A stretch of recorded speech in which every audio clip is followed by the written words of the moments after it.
Hello everyone दोस्तों, स्वागत है आपका आज के एक और नए महत्वपूर्ण वीडियो में। आज के वीडियो में हम देखने वाले हैं मध्य प्रदेश औद्योगिक विकास निगम यानी MP industrial development corporation limited के द्वारा आपकी विभिन्न प्रकार की पोस्टों के लिए रिक्रूटमेंट नोटिफिकेशन जारी हुआ है, जिसमें असिस्टेंट ग्रेड 1, असिस्टेंट ग्रेड 2 और आपकी जूनियर इंजीनियर और अन्य विभिन्न प्रकार की पोस्टों के लिए आपका नोटिफिकेशन जारी हुआ है। तो आज के वीडियो में जो असिस्टेंट ग्रेड 1 की पोस्ट के लिए नोटिफिकेशन जारी हुआ है, तो इसके ऑनलाइन फॉर्म को कैसे फिल करना है, साथ ही सभी जानकारी को कैसे यहाँ पर सही तरीके से फिल करना है, सभी डॉक्यूमेंट को आपको कैसे यहाँ पर अपलोड करना है और एप्लीकेशन फ़ीस कितनी लग रही है, सबसे ज़्यादा स्टूडेंट के लिए यही डाउट है। तो वो भी आगे हम आपको पूरी प्रोसेस देखने वाले हैं और सबसे इंपॉर्टेंट आपको इसमें फॉर्म में कौन सी गलती नहीं करनी है, तो सभी जानकारी स्टेप बाय स्टेप वीडियो में हम देखने वाले हैं। तो चलिए स्टार्ट करते हैं आज के वीडियो को। साथ ही आप सभी से एक रिक्वेस्ट और है, चैनल पर आप पहली बार विजिट कर रहे हैं तो चैनल को सब्सक्राइब करके बेल आइकन पर प्रेस करके जरूर रखिए। इससे संबंधित जैसा ही कोई और भी अपडेट आएगा तो आपको वीडियो के माध्यम से जानकारी प्रोवाइड कर दी जाएगी। तो इस वीडियो में हम जो असिस्टेंट ग्रेड 1 की पोस्ट आई है, इसकी प्रोसेस को अप्लाई करके दिखा रहे हैं और इसका हालांकि वो सेम आपकी जितनी पोस्ट हैं सेम प्रोसेस इसी प्रकार से रहेगा, लेकिन आपको मैं इसका नेक्स्ट वीडियो असिस्टेंट ग्रेड 2 और आपके जो मैनेजर का है जो आपकी वैकेंसी आई है एक, तो उसका तो हमने ऑनलाइन फॉर्म फिल का ऑलरेडी वीडियो अपलोड कर दिया है, लिंक आपको हम डिस्क्रिप्शन में दे देंगे। तो उसमें भी आप सिंपल ग्रेजुएट पास हैं तो अप्लाई कर सकते हैं। बाकी जो आपकी असिस्टेंट इंजीनियर है और एक आपकी जूनियर इंजीनियर, ये दो आपकी वैकेंसी और आई है, तो उसकी फॉर्म फिल का हम नेक्स्ट वीडियो आपको प्रोवाइड कर देंगे। तो इस वीडियो को आप यहाँ पर ध्यान से देखते जाइए, तो आपको कोई भी यहाँ पर गलती और कोई भी आपको डाउट यहाँ पर नहीं रहेगा। तो चलिए देख लेते हैं। और वीडियो को लाइक नहीं किया तो वीडियो को भी आपको लाइक जरूर कर देना है और आप सभी से रिक्वेस्ट है, आप चैनल को ज़्यादा से ज़्यादा सभी स्टूडेंट को आपको सपोर्ट करना है। तो यहाँ पर वैकेंसी की बात करें तो यहाँ पर असिस्टेंट ग्रेड 1 आपकी पोस्ट है, यहाँ पर आपका वेतनमान दिया गया है, बाकी सभी आपको डाउनलोड करके पढ़ लेना है। ये आपके यहाँ पर वैकेंसी है, यहाँ पर देखेंगे तो अनरिजर्व के लिए टोटल आपकी 16 पोस्ट है, जिसमें अनरिजर्व के लिए 6, एसटी के लिए 3, एससी के लिए 1 और ओबीसी के लिए 4। इस प्रकार से आपकी वैकेंसी, जिसमें आपकी ओपन के लिए 3 है और फीमेल के लिए इतनी रिजर्व आपकी पोस्ट हैं। तो ये सभी आपको देख लेना है। अब सिंपल हम यहाँ पर ग्रेजुएशन को और देख लेते हैं, इसमें क्या कुछ यहाँ पर क्वालिफिकेशन मांगा गया है। तो आप एनी ग्रेजुएट पास हैं किसी भी स्ट्रीम में, चाहे BA, BSc, BCom, BTech, engineer, कोई भी आप है, एक्स-वाई-जेड कुछ भी आपके पास, तो सिर्फ आपके पास ग्रेजुएशन पास होना चाहिए, तो इसमें अप्लाई कर सकते हैं। बाकी यहाँ पर आपका जो हिंदी इंग्लिश टाइपिंग का है तो अभी इसके लिए आवश्यक नहीं है। जब आप सेलेक्ट हो जाएंगे तो जो आपकी प्रोविजन पीरियड रहेगा उसी टाइम आपको यहाँ पर निकाल लेना है, तो अभी इसकी टेंशन आपको नहीं है। बाकी एज की बात करें तो 1 जनवरी 2025 को कैलकुलेट की जाएगी। मिनिमम आपकी 21 साल होनी चाहिए और अधिकतम 30 साल, और बाकी यहाँ पर जो रिजर्व कैटेगरी है यहाँ पर 35 साल रहने वाली है। यहाँ पर बाकी सभी प्रोसेस आपको देख लेना है। एप्लीकेशन फ़ीस की बात करें तो यहाँ पर इन्होंने कुछ नहीं बताया है, अब इन्होंने क्लियर बोला है कि जब आप ऑनलाइन फॉर्म फिल करेंगे तो एमपी ऑनलाइन यहाँ पर डिसाइड करेंगे कितनी फ़ीस लग रही है। तो अब जब हम चलिए आपको ऑनलाइन फॉर्म फिल कर रहे हैं तो आगे जब फॉर्म को सबमिट करेंगे तो उसी टाइम आपको पता चल जाएगा कितनी फ़ीस यहाँ पर लग रही है।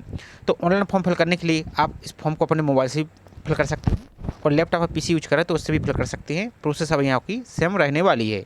अब ऑनलाइन फॉर्म फिल करने के लिए आपको अपने मोबाइल के ब्राउज़र को ओपन करना है और टाइप करना है एमपी ऑनलाइन आई फॉर्म और सर्च पर आपको क्लिक करना है। अब वीडियो थोड़ा सा बड़ा होगा लेकिन आपको कंप्लीट जानकारी बताई जाएगी, आपको किसी प्रकार की कोई भी यहाँ पर डाउट में नहीं रखा जाएगा, ये हमारी पूरी आपको कोशिश रहती है। तो वीडियो को धैर्य से देखेंगे तो आपको सब कुछ यहाँ पर समझ में आ जाएगा। तो जो पहली लिंक दिख रहा है इस पर आपको क्लिक करना है। अब जैसे इस पर क्लिक करते हैं तो जो आपको पॉपअप दिख रहा है इसको पहले कट कर देना है आपको सबसे पहले। अब यहाँ पर नीचे की ओर चले जाइए तो यहाँ पर देखेंगे आप, एक आपकी जूनियर इंजीनियर चल रही है, एक असिस्टेंट ग्रेड 1 जिसकी हम बात कर रहे हैं, असिस्टेंट ग्रेड 2 है, इसका हम नेक्स्ट वीडियो प्रोवाइड कर देंगे, एक आपकी असिस्टेंट इंजीनियर है, एक आपकी यहाँ पर है मैनेजर। ये सभी पोस्ट यहाँ पर आपकी चल रही हैं, तो इनकी ही आपको प्रोसेस सेम रहने वाली है, लेकिन आपको हम इसका नेक्स्ट वीडियो प्रोवाइड कर देंगे। तो सबसे पहले इसकी रूल बुक को डाउनलोड करने के लिए आपको जो हमने अभी आपको नोटिफिकेशन दिखाया है, इसको डाउनलोड करने के बाद एक एक जानकारी आपको पढ़ लेना है। जो रूल बुक का ऑप्शन दिख रहा है इस पर क्लिक करके आप इसको पढ़ लीजिए। अब अप्लाई करने के लिए, फॉर्म फिल करने के लिए जो साइड में अप्लाई का ऑप्शन दिख रहा है इस पर आपको यहाँ से क्लिक करना है। अब जैसे इस पर आप क्लिक करते हैं तो सबसे पहले आपको, यदि आपने इसके पहले कोई और फॉर्म फिल किया है, जैसे आपने बिजली विभाग का या कोई और भी फॉर्म फिल किया है, तो जो आपके पास यूज़र नेम था वही यूज़र नेम फिल करना है। यहाँ पर जो आपका पासवर्ड था वही आपको पासवर्ड यहाँ से फिल कर देना है और इस कैप्चा को यहाँ पर फिल करना हो, लॉगिन पर आपको क्लिक कर लेना है। और यदि आप पहली बार फॉर्म को फिल कर रहे हैं, आपके पास ये अकाउंट नहीं है, तो आपको यहाँ पर नीचे की ओर चले जाइए। और एक बात और, यदि आपका पहले से अकाउंट बना हुआ है लेकिन आप यूज़र नेम और पासवर्ड भूल चुके हैं, तो ये वाला ऑप्शन पर आप क्लिक करेंगे तो यहाँ से यूज़र नेम फॉरवर्ड कर लीजिए और इस सेकंड वाले ऑप्शन पर क्लिक करेंगे तो यहाँ से आप पासवर्ड को फॉरवर्ड कर सकते हैं। बाकी नया अकाउंट बनाने के लिए आपको not register create an account का ऑप्शन दिख रहा है, इस पर आपको यहाँ से क्लिक करना है। अब यहाँ पर ध्यान से समझिए, फॉर्म तो आपका सरल है लेकिन इसमें कुछ ऑप्शन पेचीदा है, तो यहाँ पर आपको गलती हो सकती है और आपको यहाँ पर डाउट हो सकता है। तो यहाँ से आपका नया फॉर्म ओपन हो जाएगा और ये प्रोसेस सभी की पोस्टों के लिए सेम रहने वाली है। चाहे आप असिस्टेंट ग्रेड 2 का फॉर्म फिल करें, चाहे मैनेजर का फॉर्म फिल करें, चाहे असिस्टेंट इंजीनियर, चाहे जूनियर इंजीनियर, कोई भी फॉर्म फिल करें तो ये रजिस्ट्रेशन की प्रोसेस सेम रहने वाली है। तो यहाँ पर आप सभी को ध्यान से देखते जाइए। अब यहाँ पर आपको करना क्या है, एप्लीकेंट फर्स्ट नेम और सभी जानकारी एक बार आप ध्यान से समझ लीजिए। सभी जानकारी जो 10वीं की अंक सूची है, 10वीं की मार्कशीट है, उसके आधार पर आपको नाम, स्पेलिंग वगैरह सब कुछ आपको फिल करना है। आपको अपने मन से Aadhaar card, PAN card, voter ID card इसके आधार पर फिल नहीं करना है, क्योंकि जब आपका वेरिफिकेशन होगा तो आपकी जो 10th की मार्कशीट है उसको ही आपको चेक किया जाएगा और इसी से आपके फॉर्म की डिटेल्स मिलाई जाएगी, इसलिए आपको गलती नहीं करनी है। तो यहाँ पर आपको मार्कशीट में आपका फर्स्ट नेम जैसा लिखा है स्पेलिंग वैसे यहाँ पर फिल करना है। यदि मार्कशीट में आपका लास्ट नेम लिखा है तो आपको फिर लास्ट नेम यहाँ पर फिल करना है। अब बहुत से स्टूडेंट की मार्कशीट में यदि लास्ट नेम नहीं लिखा तो आपको कोई दिक्कत वाली बात नहीं है। यहाँ पर आपको सिंपल NA इस प्रकार से फिल कर देना है। अब यदि यहाँ पर आप NA फिल नहीं करते हैं और आगे आप सबमिट करेंगे भाई रजिस्ट्रेशन को, तो यहाँ पर आपका आगे यहाँ पर नहीं बढ़ेगा, इसलिए आपको यहाँ पर NA फिल कर देना है। यहाँ पर फादर्स का नेम, पिताजी का नाम तो जैसा आपकी मार्कशीट में दिया है सेम वैसा ही फिल करना है। यहाँ पर माताजी का नाम यानी मदर्स नेम फिल करना है, जैसा आपकी मार्कशीट में स्पेलिंग दी है वैसी स्पेलिंग आपको यहाँ पर फिल करना है। नेक्स्ट आपकी डेट ऑफ बर्थ, तो डेट ऑफ बर्थ आपको सेम वैसे ही जैसे आपकी मार्कशीट में दी है सेम वैसा ही आपको यहाँ पर फिल करना है। यहाँ पर आप पहले ईयर को सिलेक्ट कर लेंगे। अब यहाँ पर तो जो भी आपका ईयर मान लीजिए फॉर एग्जांपल के लिए आपकी डेट ऑफ बर्थ है 1 जनवरी 1999, तो इस टाइप से फिल करेंगे। फिर 1 जनवरी इस टाइप से। फिर यहाँ पर अपनी जेंडर यानी जेंडर को सिलेक्ट करना है, मेल फीमेल जो भी इस प्रकार से आपको सिलेक्ट कर लेना है। इसके बाद अपनी कैटेगरी, तो यहाँ पर अनरिजर्व से हैं या EWS से हैं या SC से हैं या ST से हैं या OBC से हैं, जो भी हैं आप इस प्रकार से अपनी कैटेगरी सेलेक्ट करते हैं। अब जैसे आप SC ST OBC non criminal से हैं आप, तो फिर यहाँ पर आपको अपना जो जाति प्रमाण पत्र है वो भी आपको यहाँ पर अपलोड करना होगा। तो यहाँ पर जो भी आपकी कैटेगरी है उसको आप सेलेक्ट कर लीजिए। फॉर एग्जाम्पल के लिए हम यहाँ पर जैसे यहाँ पर हम SC सेलेक्ट कर देते हैं या कोई भी आप कैटेगरी सेलेक्ट करते हैं, इससे हम आपको डेमो के लिए दिखा रहे हैं। जो आपकी एक्चुअल जानकारी वो यहाँ पर आप सही तरीके से यहाँ पर फिल करेंगे। अब इसके बाद अपना मोबाइल नंबर आपको यहाँ पर फिल करना है और ध्यान दीजिए आपको मोबाइल नंबर सही फिल करना है और आपका ही फिल करना है, किसी और का फिल मत कीजिए। जब आपका आगे चल के सिलेक्शन होगा या कोई भी अपडेट आती है तो आपको मोबाइल नंबर पर ही मैसेज आता है और आपकी ईमेल आईडी यहाँ पर आपको सही से फिल करना है। इन दोनों को आपको चेक करके ही आपको फिल करना है। इसके बाद अपना एक यूजर नेम बना लेना है। अब यूजर नेम कैसे बनाना है, तो जैसे मान लीजिए फॉर एग्जाम्पल के लिए आपका नाम है अजय कुमार, तो इस टाइप से आप AJAY कुमार इस टाइप से कोई भी यहाँ पर संख्या 1 2 3 इस टाइप से कोई भी यहाँ पर एक यूजर नेम बना सकते हैं जो यहाँ पर आपका अवेलेबल हो, और इसी को आपको नोट करके रख लेना और याद करके रखिए। इसके बाद आपको पासवर्ड बनाना है। अब पासवर्ड कैसे बनाना है, तो एक special character upper case lower case इस प्रकार से होना चाहिए। फॉर एग्जाम्पल के लिए कैसे, जैसे फॉर एग्जाम्पल के आपका नाम है अजय कुमार, तो इस टाइप से यहाँ पर प्रॉपर नहीं दिखेगा, आपको यहाँ पर लिख के दिखा देती हैं। तो जैसे फॉर एग्जाम्पल के लिए नाम है अजय ही कुमार, तो इस टाइप से AJAY इस तरफ से @ अब आपको सिंपल यहाँ पर 1 2 3 नहीं लगाना है, इसके अलावा कोई और कठिन सा शब्द लगाइए, कठिन से लेटर लगाइए, कोई संख्या लगा दीजिए जैसे 5 7 या आपका ईयर का डेट ऑफ बर्थ का कोई भी यहाँ पर नंबर लगा दीजिए, तो आपका थोड़ा सा ही कठिन हो जाएगा, तो आपका पासवर्ड इस प्रकार से यहाँ पर ही बन जाएगा। यदि आप सिंपल 1 2 3 लगाते हैं तो हो सकता है कि आपका पासवर्ड यहाँ से क्रिएट ना हो। तो इसका तो वही सेम पासवर्ड आपको कंफर्म कर लेना है और आपको इस पर कैप्चा को यहाँ पर फिल करना है और सबमिट पर आपको क्लिक करना है। तो यहाँ से आपका अकाउंट बन जाएगा। अब आपका अकाउंट तो बन चुका है। अब आप यहाँ पर बाई चांस यहाँ पर बाहर आ चुके तो कोई दिक्कत वाली बात नहीं है। अब दोबारा से जो ये आपने यूजर नेम बनाया है वही सेम यूजर नेम यहाँ पर फिल करना है और जो अभी आपने पासवर्ड बनाया है वही पासवर्ड आपको यहाँ से फिल करना है और इस कैप्चा को यहाँ पर फिल करके लॉगिन पर आपको क्लिक करना है। चलिए हम पहले से अकाउंट बनाए हुए हैं तो हम आपको लॉगिन करके आगे प्रोफाइल कंप्लीट कैसे करना है वो प्रोसेस आपको यहाँ पर दिखा रही है। तो जैसे आप लॉगिन करते हैं तो अब आपका इस प्रकार से यदि आपको यहाँ पर एक पॉपअप आया होगा तो आपने कट कर दिया होगा।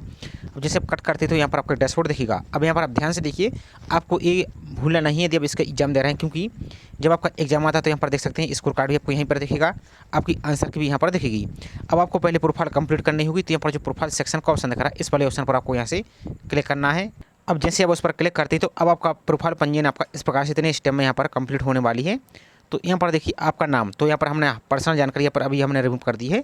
आपको इस प्रकार से जो अपने नाम फिल किया था वो आपको यहाँ पर नाम दिख रहा होगा। यहाँ पर आपको मिडिल नेम, यदि आपका मिडिल नेम है तो यहाँ पर फिल करेंगे, नहीं तो इसको आप खाली छोड़ दीजिए। यहाँ पर आपका एप्लीकेशन का अभ्यर्थी का लास्ट नेम, तो यहाँ पर यदि लास्ट नेम नहीं तो आपको यहाँ पर आपने NA इस प्रकार से फिल कर दिया होगा, कोई दिक्कत वाली बात नहीं है।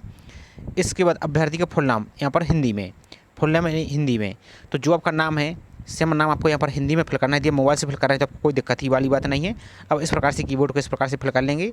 इस टाइप से मान लीजिए फॉर एग्जाम्पल आपका नाम अजय कुमार है जैसे, तो इस प्रकार से आप अजय जो भी आपका नाम है, फिर आपको हमें सिर्फ डेमो के लिए दिखा रहे हैं, ऐसा कुछ नहीं आपको। तो यहाँ पर आपको इस टाइप से आपको पूरा नाम फिल कर लेना है, इस प्रकार से पूरा नाम फिल कर लेना है। इसके बाद अपने किड जेंडर मेल फीमेल जो भी है, आप इसको दोबारा यदि गलती हो चुकी है तो इसको चेंज कर सकते हैं। फादर्स के नाम की स्पेलिंग को एक बार चेक कर लीजिए, यदि कोई मिस्टेक है तो उसको सुधार लीजिए। मदर्स नेम, यहाँ पर डेट ऑफ बर्थ, आपकी डेट ऑफ बर्थ में कोई मिस्टेक है, और यदि आप कहीं किसी साइबर कैफे से फॉर्म फिल करा रहे हैं तो इन बातों को जो आपको हम बता रहे हैं यहाँ पर, इस बात को आपको ध्यान देना है कि यहाँ पर कोई गलती यहाँ पर ना हो। इसके बाद डोमिसाइल स्टेटस, स्टेट आपका यानी आपका मूल निवास राज्य कौन सा है। तो जो भी आपका राज्य, आप यहाँ पर ऑल इंडिया से कहीं की भी स्टूडेंट है तो इसमें अप्लाई कर सकते हैं। तो जो भी यहाँ पर आपका राज्य, इसको यहाँ पर इस प्रकार से सिलेक्ट करेंगे। इसके बाद अपनी कैटेगरी, तो यहाँ पर आप कोई भी कैटेगरी यहाँ पर सिलेक्ट कर सकते हैं, चाहे जैसे SC हो, ST हो, OBC हो, EWS हो, अनरिजर्व हो, जो भी आपकी कैटेगरी इस प्रकार से आप सिलेक्ट कर सकते हैं। इसके बाद वैवाहिक स्थिति यानी मैरिटल स्टेटस, आप मैरिड है, अनमेरिड है, डिवोर्स है, विडो, जो कुछ भी यहाँ पर आप इसको सिलेक्ट कर सकते हैं। यदि मैरिड है तो फर्स्ट वाले ऑप्शन पर सिलेक्ट करेंगे, और यदि अनमेरिड है तो सेकंड वाले ऑप्शन पर यहाँ पर आप इस प्रकार से सिलेक्ट करेंगे।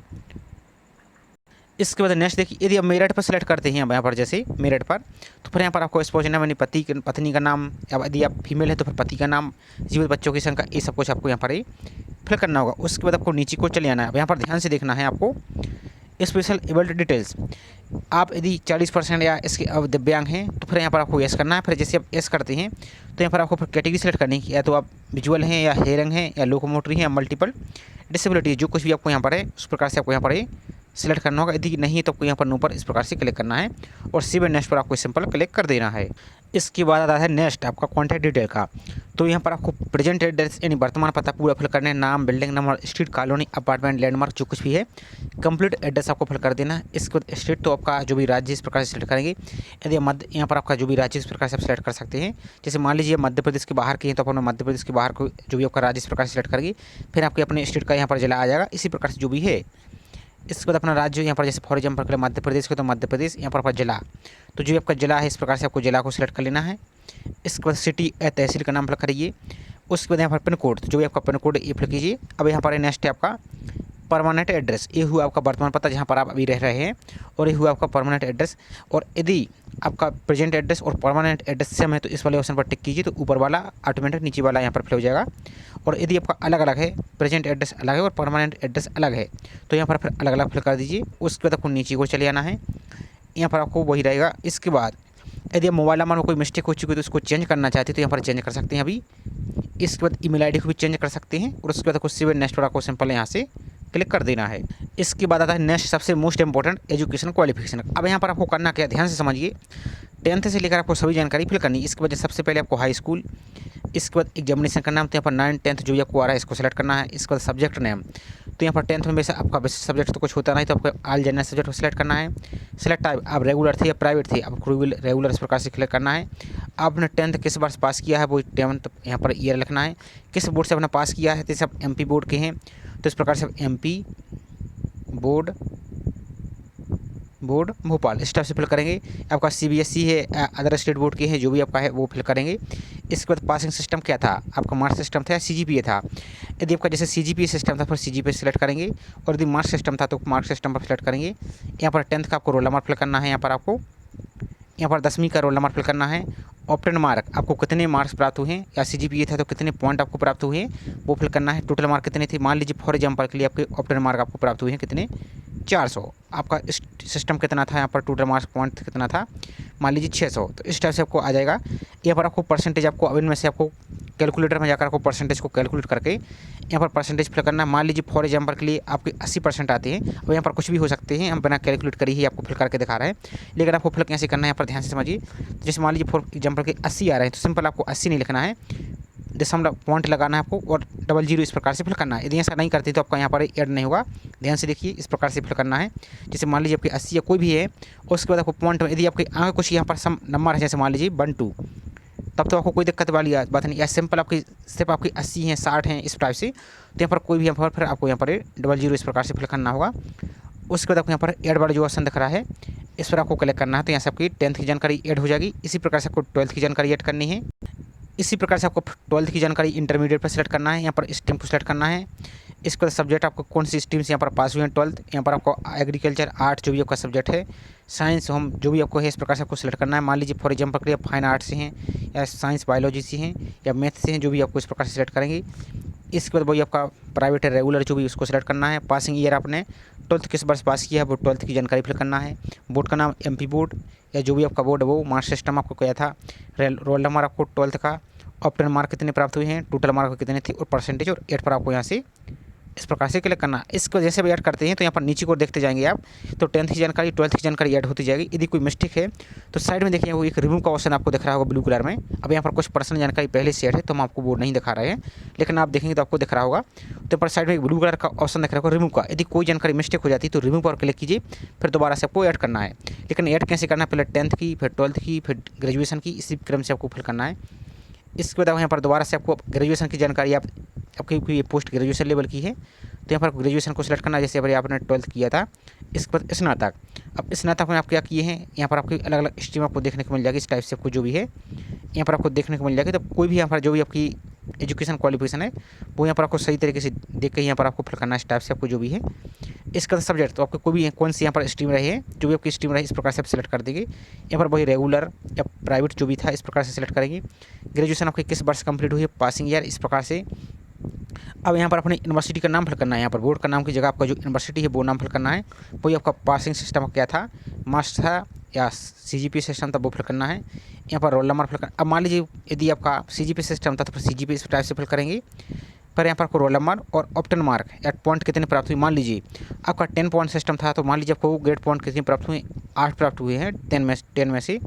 टोटल पॉइंट कितने थे तो इस टाइप से यहाँ पर आपको फिल करना है। जैसे 10 पॉइंट थी, 10 में से आपको 8 प्राप्त हुए, फिर वही से आपको यहाँ पर जो भी आपका परसेंटेज है उस परसेंटेज को कैलकुलेट कर लीजिए और 8 पर आपको यहाँ से क्लिक कर देना। तो आपकी 10th की जानकारी, 12th की जानकारी और ग्रेजुएशन की जानकारी यहाँ से आपकी ऐड हो चुकी है। अब मान लीजिए कोई आप यहाँ पर डिप्लोमा की है, जैसे DCA PGDC की हैं, तो फिर यहाँ पर आपको करना क्या है, यदि आप DCA किए हैं तो फिर यहाँ पर आपको नीचे की ओर देखिए तो यहाँ पर एक डिप्लोमा का ऑप्शन दिख रहा है। यहाँ पर देखेंगे आप डिप्लोमा का ऑप्शन आपको दिख रहा है। इसके बाद सब्जेक्ट का नाम, तो यहाँ पर आप जो भी आपका डिप्लोमा जैसे DCA PGDC, तो जैसे आपका CCC है, जो भी कुछ भी आपको यहाँ पर है, जो भी आप डिप्लोमा की हैं सभी को जैसे DCA, तो इस प्रकार से आप DCA सेलेक्ट करेंगे। यहाँ पर आप देख सकते हैं। और वही आपका सब्जेक्ट, अब सब्जेक्ट में यदि आपका अलग से DCA कुछ है नहीं तो आप सिंपल यहाँ पर आप इस प्रकार से आप DCA भी लिख सकते हैं। जब आप वेरिफिकेशन में जाएंगे तो उनको भी पता है कि यहाँ पर आपको DCA में क्या रहा है। वही फिर रेगुलर और आपका बोर्ड का नाम, तो आपका जैसे आपका मान लीजिए आपने DCA किस यूनिवर्सिटी से मान्यता प्राप्त है, जैसे आपके माखनलाल चतुर्वेदी राष्ट्रीय पत्रकारिता विश्वविद्यालय का जो भोपाल है वो, या कोई भी और आपका मान्यता प्राप्त है तो उसका नाम फिल करेंगे। वही आपका CGP सिस्टम था या परसेंटेज था, roll number, obtained mark, total mark, percentage और 8 बार आपको क्लिक करना है। अब मान लीजिए जैसे आप PGDC किए हैं तो यहाँ पर देखिए आप क्वेश्चन और देखिएगा स्नातकोत्तर डिप्लोमा यानी PG डिप्लोमा, तो इस वाले ऑप्शन पर क्लिक करेंगे तो यहाँ से आपकी PGDC की जानकारी आ जाएगी। एग्जाम नेम तो PG डिप्लोमा, सिलेक्ट सब्जेक्ट तो यहाँ पर आपको आ जाएगा अन्य ऑप्शन आपको यहाँ पर। तो यदि PGDC की हैं आपको हम दिखा देते हैं। वीडियो बड़ा हो रहा है लेकिन आपको पूरी जानकारी बताने का प्रयास किया जा रहा है तो आपको वीडियो को लाइक जरूर करना है और ज़्यादा से ज़्यादा आपको सपोर्ट जरूर करना है। तो ये आपका PGDC आपका यहाँ पर आ चुका है, इस टाइप से फिल करेंगे। वही आपका फिर रेगुलर, पासिंग ईयर और जो भी आपका यूनिवर्सिटी थी जिस भी आपने संस्था से किया है वो यहाँ पर, फिर आपका वही मार्क सिस्टम या CGP system, roll number, obtained mark, total mark और 8 पर आपको क्लिक कर देना है। यदि कोई मिस्टेक हो जाती है तो जो रिमूव वाला ऑप्शन आपको हमने बताया है उस पर आप यहाँ से आप क्लिक कर देंगे। तो यहाँ पर आप देखेंगे जो रिमूव का ऑप्शन दिख रहा है इस पर आप क्लिक करेंगे तो इसको आप रिमूव करके दोबारा से ऐड कर सकते हैं। उसके बाद सबसे नीचे को चले ना, सब कुछ आपकी जानकारी चेक करने के बाद आपको नेक्स्ट वाला जो ऑप्शन दिख रहा है इस पर आपको यहाँ से क्लिक कर देना है। इसके बाद नेक्स्ट आ जाता है आपकी फ़ोटो और साइन अपलोड करने का। तो फोटो आपके यहाँ पर देख सकते हैं अधिकतम 80 KB से ज़्यादा आपके यहाँ पर फोटो नहीं होनी चाहिए और फोटो आपकी रंगीन होनी चाहिए। लेटेस्ट आपकी जो नई फ़ोटो है लेटेस्ट वही आपको अपलोड करना है और कोशिश कीजिए कि फ़ोटो में आपका नाम हो और आप यहाँ पर डेट भी लिखी हो तो अच्छी बात है। कम से कम नाम तो आपका होना चाहिए और वाइट बैकग्राउंड की आपकी फ़ोटो और कैप वगैरह आपको कुछ आपको नहीं लगाना है, सिंपल आपको फ़ोटो यहाँ पर रखनी है। इसके बाद वही सेम आपको सिग्नेचर अपलोड कर देना है। उसके बाद इन दोनों ऑप्शन पर आपको इस प्रकार से टिक कर देना। अब आपकी जो भी रिजर्व कैटेगरी थी, चाहे SC ST और आप OBC नॉन क्रिमिनल के हैं, तो यहाँ पर जो आपका राज्य सरकार का, मध्य प्रदेश सरकार का जाति प्रमाण पत्र है डिजिटल वाला, वो आपको अपलोड कर देना है। और अपलोड कैसे करना है, तो JPG फॉर्मेट में फ़ोटो की साइज़ 200 KB से अधिक नहीं होनी चाहिए और फोटो की हाइट आपकी और जो विड्थ है, हाइट और विड्थ यानी लंबाई, इस प्रकार से ऊंचाई और ये आपकी चौड़ाई, तो इसकी आपकी पिक्सल यहाँ पर आप 200 रख सकते हैं। अब इसकी फ़ोटो को यदि आपकी अपलोड नहीं हो रही, कैसे रिसाइज करना है, तो इसका हमने एक फ़ोटो रिसाइज का वीडियो बनाया है, उसकी लिंक आपको हम डिस्क्रिप्शन में दे देंगे। सिर्फ आपने जो वीडियो में आपको उस वीडियो में और उस फोटो के हिसाब से पिक्सल सेट किए हैं, आपको करना क्या है, सिर्फ उस फोटो में आप उस वीडियो में देखेंगे जब आपको, तो पिक्सल में आपको 200 विड्थ रख देना है और 200 आपको हाइट रख देना है। और केबी में आप लगभग 198 केबी के आसपास कीजिए तो आपकी फ़ोटो एकदम क्लियर दिखेगी और उसको रिसर्च कर सकते हैं। इसी प्रकार से आपको जो डोमिसाइल यानी निवास प्रमाण पत्र है वो आपको निवास प्रमाण पत्र भी आपको अपलोड करना है और सेव एंड नेक्स्ट पर आपको यहाँ पर क्लिक कर देना है। इसके बाद आपका नेक्स्ट आ जाता है। तो अभी ये आपकी प्रोफाइल कंप्लीट हुई है, तो प्रोफाइल में एक बार क्या कीजिए, आपका ये जाति प्रमाण पत्र इस वाले ऑप्शन पर क्लिक करके एक बार चेक कर लीजिए कुछ और आपको अपलोड तो नहीं हो चुका है। यदि ऐसा हो चुका है तो बैक जाकर आप इसको सुधार लीजिए, दोबारा से अपलोड कर लीजिए और इस वाले ऑप्शन पर क्लिक करके आप अपने निवास प्रमाण पत्र को चेक कर लीजिए। निवासी अपलोड हुआ है, कुछ और तो अपलोड नहीं हो गया है और आपका सब कुछ सही, तो फिर आपको इस प्रिंट वाले ऑप्शन पर आपको यहाँ से क्लिक करके अभी आपकी प्रोफाइल है आपकी कंप्लीट हुई है तो इसको आपको प्रिंट करके रख लेना है। अब आपको इसकी ऑनलाइन फॉर्म फिल करने के लिए आपको करना क्या, चलिए हम और आसान फिर से दिखा देते हैं।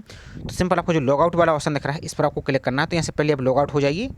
अब जैसे आप लॉग आउट होते हैं वहाँ से भी आप आ सकते हैं, लेकिन वहाँ से थोड़ा पेचीदा हो जाएगा, आपको कन्फ्यूजन हो सकता है, इसलिए हम आपको सिंपल तरीका बता रहे हैं। तो दोबारा से इस प्रकार से आइए MP ऑनलाइन आई फॉर्म की पोर्टल पर। अब यहाँ पर ध्यान से देखिए, जो असिस्टेंट ग्रेड 1 है यहीं पर आपने अभी अप्लाई के लिए क्लिक किया था, दोबारा से इसी पर क्लिक कीजिए, इस वाले ऑप्शन पर क्लिक कीजिए। दोबारा से सेम आपको यूजर नेम और पासवर्ड फिल करना है, आपको यहाँ पर वही आपको लॉगिन करना है। यहाँ से यूजर नेम पासवर्ड फिल करना है, लॉगिन पर आपको क्लिक करना है। तो जैसे आप लॉगिन करने के बाद यहाँ पर आएंगे तो डायरेक्ट आपकी प्रोफाइल यहाँ पर ओपन हो चुकी है। यहाँ पर आप लॉगिन पे आ जाएंगे। प्रोफाइल में आपको सब कुछ एक जानकारी चेक कर लेना है, कोई मिस्टेक है तो प्रोफाइल को लॉगिन करके जब आपने स्टार्ट में किया था वैसा ही आपको करना है, एडिट कर लेना है। और आपका सब कुछ सही है तो फिर आपको जो नेक्स्ट का ऑप्शन दिख रहा है इस नेक्स्ट वाले ऑप्शन पर आपको यहाँ से क्लिक कर देना है। अब जैसे आप नेक्स्ट पर क्लिक करते हैं तो यहाँ से आपका फॉर्म ओपन हो चुका है पोस्ट के लिए। तो पोस्ट कोड 1 आपका असिस्टेंट ग्रेड 1 इस वाले ऑप्शन पर पहले आपको क्लिक करना है यहाँ से। और एक बात और, आपका जो असिस्टेंट ग्रेड 2 है और अन्य जितने एग्जाम है इसी प्रकार से आपकी अलग अलग फॉर्म फिल की जाएगी और अलग अलग आपको एप्लीकेशन फीस भी लगेगी। तो एक बार में एक ही फॉर्म यहाँ पर फिल करेंगे। जब दूसरा पोस्ट के लिए अप्लाई करना है तो दोबारा से आपको लॉगिन करना होगा। इसके बाद एग्जाम सेंटर, तो यहाँ पर आप देख सकते हैं इतने एग्जाम सिटी में आपका एग्जाम होने वाला है। तो जो भी आपके नज़दीकी एग्जाम सेंटर है आप इसको लेना चाहते हैं तो इस प्रकार से आप यहाँ पर सभी एग्जाम सेंटर को यहाँ से आप सिलेक्ट कर सकते हैं। इसके बाद क्वालिफिकेशन, अब यदि आपके पास हाई स्कूल यानी 10th डिप्लोमा और ग्रेजुएशन के लेवल से अप्लाई करना चाहते हो इस पर क्लिक करेंगे। यदि आप सिंपल 10वीं 12वीं और ग्रेजुएशन लेवल से अप्लाई करना चाहते हैं तो इस वाले ऑप्शन पर आपको सेकंड वाले ऑप्शन पर क्लिक करना है। इसके बाद नेक्स्ट आ जाता है are you regular employ of state या इट्स कॉर्पोरेशन बोर्ड या सिमिलर एमिटीज़। तो आप किसी यहाँ पर मध्य प्रदेश के रेगुलर कर्मचारी हैं या कुछ हैं तो यहाँ से आपको सिंपल यहाँ पर यदि हैं तो यस करना, नहीं तो आपको नो पर इस प्रकार से क्लिक करना है। नेक्स्ट है यदि आप एक्स सर्विसमैन है तो यस करना है, नहीं तो आपको यहाँ पर भी नो पर इस प्रकार से क्लिक कर देना है। इसके बाद नेक्स्ट आना है, यहाँ पर आपको बैंक अकाउंट की जानकारी आपको फिल करनी है। तो अकाउंट नंबर आपको फिल करना है, दोबारा से सेम अकाउंट नंबर कंफर्म करना है। अकाउंट होल्डर का नाम यानी आपका नाम फिल करना है, किसी और फैमिली मेम्बर या किसी दोस्त की जानकारी यहाँ पर आपको फिल नहीं करना है। इसके बाद नेक्स्ट आ जाता है बैंक का नाम। अब बैंक का नाम कैसे फिल करना था, जो भी आपका बैंक, जैसे मान लीजिए स्टेट बैंक ऑफ इंडिया है तो स्टाफ से State Bank of India fill करेंगे। HDFC है तो HDFC, जो भी आपकी बैंक है वो बैंक की पासबुक का फ्रंट पेज देखेंगे तो सब कुछ आपको लिखा मिल जाएगा। इसके बाद IFSC कोड फिल करना। अब यहाँ पर ध्यान से समझना है इसको कैसे अपलोड करना है। तो जो 10वीं की अंक सूची है, 10th की मार्कशीट है, इसको JPG फॉर्मेट अपलोड करना है। यहाँ पर जो 10वीं की अंक सूची इसको JPG फॉर्मेट में अपलोड करना है और 200 के बीच देखें यहाँ पर आपकी नहीं होनी चाहिए। इसी प्रकार से जो 12th की मार्कशीट इसको भी JPG फॉर्मेट अपलोड करना है, यानी फोटो अपलोड करना है, 200 के बीच देखें यहाँ पर नहीं होनी चाहिए। अब इसमें all essential qualification certificate degree, diploma या डिग्री, अब यहाँ पर आपको अपलोड क्या करना है। तो 10th तो आपने यहाँ पर अपलोड कर दिया, 12th आपने यहाँ पर अपलोड कर दिया। अब जो आपकी ग्रेजुएशन की मार्कशीट है, ग्रेजुएशन की फाइनल ईयर की मार्कशीट यहाँ पर, और आपके पास डिग्री है, तो इन दोनों की डिग्री को आपको PDF बना के कंबाइंड PDF करके यहाँ से अपलोड कर दीजिए। और 500 के बीच यहाँ पर नहीं होना चाहिए। यदि आप 10th 12th सभी सेमेस्टर के मार्कशीट डिग्री अपलोड करते हैं और PDF बनाते हैं तो ये कम से कम आपकी 500 के बीच में तो नहीं रहती, कम से कम 1 MB से ऊपर ही निकल जाती है। तो यहाँ से आपकी ये अपलोड नहीं होगी, इसलिए आपको यहाँ पर फाइनल सेमेस्टर और आपकी डिग्री को दोनों को कंबाइन करके यहाँ पर अपलोड कर दीजिए। बाकी 10th और 12th तो अपने ऊपर यहाँ पर ये अपलोड कर दी है। उसके बाद next photo identity address proof. तो यहाँ पर आप इस डॉक्यूमेंट को अपलोड कीजिए, जैसे आपका आधार कार्ड हुआ, आधार कार्ड में आपका नाम रहेगा और आधार कार्ड के पीछे वाले उसमें आपका एड्रेस लिखा रहेगा। इसी प्रकार से आपका वोटर ID कार्ड भी अपलोड कर सकते हैं जिसमें आपका नाम हो और एड्रेस भी लिखा हो। तो दोनों साइड की PDF बना के आपको कंबाइन करके यहाँ पर 500 के बीच तक आपकी नहीं होनी चाहिए। तो जहाँ JPG लिखा है वहाँ पर JPG और जहाँ PDF लिखा है उसको PDF में ही अपलोड करना है, तभी आपके यहाँ अपलोड यहाँ से हो गई। उसके बाद नेक्स्ट आ जाता है income certificate OBC non criminal student के लिए, तो यहाँ पर जो आय प्रमाण पत्र है वो आपको यहाँ पर अपलोड करना है और ये आपको जेपीजी फॉर्मेट में ही आपको अपलोड करना है। अपलोड करने के बाद जो टर्म एंड कंडीशन का ऑप्शन दिख रहा है आई हियर बाय पर, इस पर आपको क्लिक करना है और सबमिट पर आपको यहाँ से क्लिक कर देना है। तो जैसे आप सबमिट पर क्लिक करते हैं तो अब आपका पूरा फॉर्म यहाँ पर सबमिट हो चुका है। यहाँ पर आपको प्रिंट का ऑप्शन दिख रहा है, इसको प्रिंट ले लेना है या इसका स्क्रीनशॉट ले लीजिए और इन सभी पर क्लिक करके एक बार अपने सर्टिफिकेट को भी आप चेक कर सकते हैं। इसके बाद अपने फीस पेमेंट का ऑप्शन दिखेगा, तो जो पेमेंट वाला ऑप्शन दिख रहा है इस पर आपको यहाँ से क्लिक कर देना है। अब जैसे आप पेमेंट वाले ऑप्शन पर आप क्लिक करेंगे तो यहाँ पर आप देख सकते हैं एग्जाम का नाम, आपका नाम आ जाएगा, सब कुछ आपका आ जाएगा। अब यहाँ पर आपको डिपार्टमेंट की फीस यहाँ पर देख सकते हैं 0, एग्जाम फीस आपकी 0, पोर्टल चार्ज देखिए ध्यान से 600 रुपये यहाँ पर पोर्टल चार्ज और 108 रुपये आपका जीएसटी, यानी टोटल आपको 708 रुपये यहाँ पर आपको फीस पेमेंट करनी होगी। अब फीस पेमेंट कैसे करनी है, तो दो ऑप्शन आपको दिख रहा है, कियोस्क दिख रहा है, एक सिटीजन दिख रहा है। तो यदि आप कियोस्क वाले हैं तो इस वाले ऑप्शन पर क्लिक करेंगे, या सिंपल आप स्टूडेंट हैं, आपके पास इस सिवा कुछ नहीं है, तो सिंपल आपको जो सिटीजन वाला ऑप्शन दिख रहा है इस पर आपको यहाँ से क्लिक कर देना है। जैसे आप इस पर क्लिक करते हैं तो यहाँ पर आपको सिटीजन वाला ऑप्शन पर क्लिक करना है, तो आपको इसके तरफ सबमिट का ऑप्शन दिख रहा है, इस पर आपको क्लिक कर देना है। अब जैसे आप सबमिट पर क्लिक करते हैं तो यहाँ पर आपको अलग अलग ऑप्शन दिख रहे हैं फीस पेमेंट के, तो आप फ़ोनपे, पेटीएम, जीपे से माध्यम से पेमेंट करना चाहते हैं तो यहाँ पर जो ऑप्शन दिख रहा है साइड में इस वाले ऑप्शन पर आपको क्लिक करना। यदि आप डेबिट कार्ड से पेमेंट करना चाहते हैं तो इस वाले ऑप्शन पर क्लिक करेंगे। तो चलिए अब हम फ़ोनपे, पेटीएम के माध्यम से पेमेंट करके दिखा रहे हैं, तो सेकंड वाले ऑप्शन जो यूपीआई का ऑप्शन दिख रहा है इस पर आपको यहाँ से क्लिक कर देना है। अब जैसे इस पर आप क्लिक करते हैं, यदि आप पेटीएम चला रहे हैं तो इस वाले ऑप्शन पर क्लिक करेंगे, या सिंपल आप फोनपे, जीपे और अन्य माध्यम से पेमेंट कर रहे हैं तो जो सेकंड वाला ऑप्शन दिख रहा है पे government of India and DML for government of India, इस वाले ऑप्शन पर भी आपको यहाँ पर क्लिक करना है। तो जैसे इस पर क्लिक करते हैं तो आपकी जो फीस है ये आपको फीस यहाँ पर दिख जाएगी 708 रुपये, और यहाँ पर आपको यूपीआई का ऑप्शन दिख रहा है, इस पर क्लिक करेंगे तो यूपीआई आईडी फिल करेंगे तो इसको पेमेंट कर सकते हैं, या आप क्यूआर कोड के माध्यम से पेमेंट करना चाहते हैं तो इस पर क्लिक करेंगे तो आपको यहाँ पर एक क्यूआर कोड शो होगा, उस क्यूआर कोड को स्कैन कर सकते हैं और अपनी फीस को पेमेंट कर सकते हैं और अपने फॉर्म को प्रिंट निकाल के रख लेना है। तो ये पूरी प्रोसेस आपको हमने बताने का प्रयास किया है। आई होप जानकारी आपको पसंद आई होगी। जानकारी पसंद आई हो तो वीडियो को लाइक जरूर कीजिए। साथ ही चैनल पर आप पहली बार विजिट कर रहे हैं तो चैनल को सब्सक्राइब करके बेल आइकन पर प्रेस करके जरूर रखें इसी प्रकार की रेगुलर अपडेट पाने के लिए। तो चलिए मिलते हैं इसी प्रकार से एक और नई जानकारी के साथ। जय हिंद। और ऑनलाइन फॉर्म में आपको किसी प्रकार का कोई भी डाउट है तो आप बेझिझक कमेंट करके आप पूछ सकते हैं, कमेंट बॉक्स आप सभी के लिए ओपन है। तो चलिए मिलते हैं नेक्स्ट वीडियो में। जय हिंद।